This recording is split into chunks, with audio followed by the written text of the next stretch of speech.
Meu velho pai, preste atenção no que lhe digo. Meu pobre papai querido, enxugue as lágrimas do rosto. Porque papai, que você chora tão sozinho? Me conta, meu papaizinho, o que lhe causa desgosto. Estou notando que você está cansado. Meu pobre velho adorado, sua filha está falando. Quero saber qual é a tristeza que existe. Não quero ver você triste. Por que é que está chorando?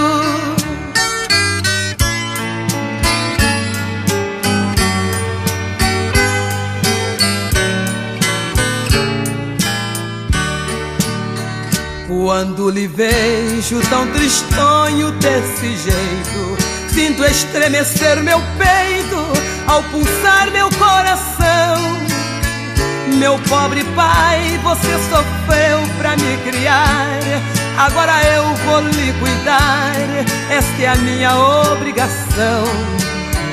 Não tenha medo, meu velhinho adorado, estarei sempre ao seu lado, não lhe deixarei jamais.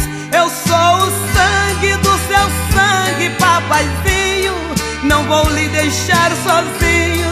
Não tenha medo, meu pai.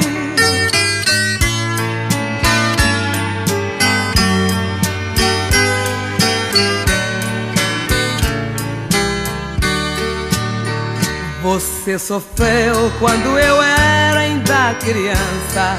Não me sai mais da lembrança seu carinho e seus cuidados.